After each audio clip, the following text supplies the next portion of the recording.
নমস্কার বন্ধুরা, chef Shrabani daily vlog চ্যানেলের পক্ষ থেকে সবাইকে স্বাগত জানিয়ে আজ আপনাদের সাথে আবারও একটা সকালের ছোট্ট ব্লগ নিয়ে এসেছি। আপনারা প্রথম থেকে পুরো ভিডিওটা শেষ পর্যন্ত দেখতে থাকুন, কারণ বাড়িতে কাজ চলছে। আগের ভিডিওতে দিয়েছিলাম রান্না করার তো সময় পাচ্ছি না, রান্না করলে এডিট করার সময় পাচ্ছি না। তো দেখুন ছাদে চলে এসেছি। এই দেখুন ছাদে হচ্ছে প্যারাপিটের যে প্লাস্টার কাজ চলছিল সেটা কিন্তু শেষ হয়ে গেছে, কিন্তু শেষ হয়ে গেলে এর কিন্তু জল তো দিতে হচ্ছে। জল তো এখনও দেওয়া কমপ্লিট হয় না। মিস্ত্রিরা বলেছে প্রচুর জল দিতে হবে। এই জন্য দেখুন সকাল বিকেল যেটুকু ফাঁকা সময় থাকে সেইটুকু ফাঁকা সময়ে দেখুন প্যারাপিটে জল দিতে চলে আসি। এই যে এইভাবে প্যারাপিটটা হয়েছে, চারদিকটা প্যারাপিট দেওয়া আছে, চারদিকে তো ডিজাইন সেরকম কিছু দেওয়া হয় না। এটা হচ্ছে সামনের দিকটা, এই জন্য সামনের দিকটাতে একটু ডিজাইন করা হয়েছে। আর এ দেখুন বেশ কিছুদিন ধরে টুলু পাম্পে জল দেওয়া হচ্ছিল, কিন্তু তাতে অনেকটাই জল কিন্তু বয়ে চলে যাচ্ছিল, নষ্ট হচ্ছিল। এই জন্য আর টুলু পাম্পে দিচ্ছি না, কারণ আমাদের এখানে জলের কিন্তু অনেকটাই কষ্ট। তার মধ্যেও কিন্তু বাড়িতে কুয়ো আছে, কিন্তু জল তো সব সময় একই রকম থাকে না। এখন কিন্তু অনেকটাই নিচে, কুয়োর নিচে জল চলে গেছে। আর এখনও প্লাস্টারের কাজ কিন্তু অনেকটা বাকি আছে। এই জন্য দেখুন বেশি জল নষ্ট না করে আমি দেখুন একটা ছোট্ট ডাব্বা নিয়েছি, ডিবাতে কেটে সেই ডিবাটাতে থেকে দেখুন কম কম করে জল দিচ্ছি। তাহলে দেওয়ালটার পুরোটা দেওয়ালে দেখুন টানছে। আর যদি টুলু পাম্পে দেওয়া হয় তাহলে কিন্তু অনেকটা জল গড়গড়িয়ে পড়ে যাচ্ছে, তাতে জলটা নষ্ট হয়ে যাচ্ছে। এই জন্য যতটুকু পারি জলটা না নষ্ট করে দেখুন আমি দেওয়ালে দেওয়ার চেষ্টা করছি। এখন বাজে 7টা, তো 7টার সময় একবার জল দেওয়া হয়। পুরো দেওয়ালটাতে জল দিতে কিন্তু অনেকটাই টাইম লেগে যায়।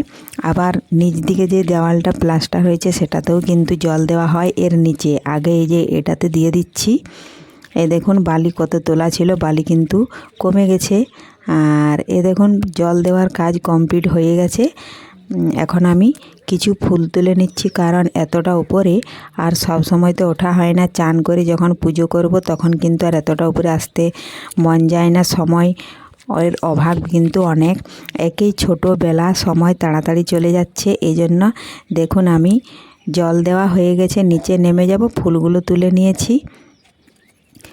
আবার কিন্তু বিকেলবেলায় রান্না বান্না হয়ে গেলে বিকেলবেলায় যে টাইমটা ফাঁকা পাই সেই টাইমটা আমি ভিডিও এডিট করি। আর এখন কিন্তু এডিট করার সময় পাচ্ছি না, সেই সময়টায় আমি ছাদে জল দিতে চলে আসি, কারণ আর জল দেওয়ার মতো সেরকম বাড়িতে কেউ নেই। এজন্যই কিন্তু আমাকেই জল দিতে হয়। রান্না বান্না করে খাওয়া দাওয়া করে তারপরে জলও দিতে হয়। এই দেখুন নিচে যে রান্নাঘরটা হচ্ছে, এটা হচ্ছে নিচে রান্নাঘর হবে। রান্নাঘর কিন্তু আমাদের নেই, আমরা একটা ফাঁকা জায়গাতে অ্যাজবেস্টারের চালি করা আছে, সেখানে কিন্তু রান্না করা হয়। এই দেখুন কাজ চলছে। ওদিকের প্লাস্টার কাজ কিছুটা হয়েছে, এখন এটা ইট গেঁথে রেখে দিচ্ছে, জল খাওয়াতে হবে। তারপরে কিন্তু এই রান্নাঘরটা ঢালাই হবে। তো ঢালাই হতে এখনও অনেক দেরি আছে। আর এই দেখুন ফুলগুলো আমি কিছুটা ফুল তুলে নিচ্ছি। তারপরে কিন্তু মিস্ত্রিরা চলে আসলে যখন কাজ হবে তখন কিন্তু এই দেখুন পলিথিন দেওয়া আছে, ঢাকা দিয়ে রেখে দিতে হবে, কারণ সিমেন্ট জল পড়ে যাবে, ফুলগুলো নষ্ট হয়ে যাবে। এই দেখুন অপরাজিতা ফুল গাছ আছে, আবার অনেক গাছ ছিল, সেগুলো কিন্তু সরিয়ে বাড়ির দিকে নিয়ে চলে গেছি। ওটা কিন্তু পরের ভিডিওতে আমি দেখাবো। লঙ্কা গাছ, বেগুন গাছ, আবারও ফুল গাছ ছিল, সেগুলো বাড়ির দিকে নিয়ে গিয়ে বসানো হয়েছে, কারণ ওগুলো বালতির মধ্যে ছিল, টবের মধ্যে, এই জন্য সরানো গেছে। আর এগুলো কিন্তু সরানো যায় না, কারণ এগুলো মাটিতেই আছে। আর এখন তো ঢালাই হচ্ছে না, তাই এই জন্য এখানেই রেখে দিয়েছি, ঢালাই হলে তখন দেখা যাবে। আর এই দেখুন এখানে দুটো গেঁদা গাছ আছে, আর গেঁদা গাছগুলোর ফুলগুলো কত বড় বড় হয়েছে। এটা নাকি চালুনা গাঁদা। এই দেখুন কত বড় বড় ফুল ফুটেছে। আর এইভাবে যদি বাড়িতে 2-4টে ফুল গাছ লাগানো হয়, বাইরে কোথাও ফুল তোলার জন্য যেতে হয় না।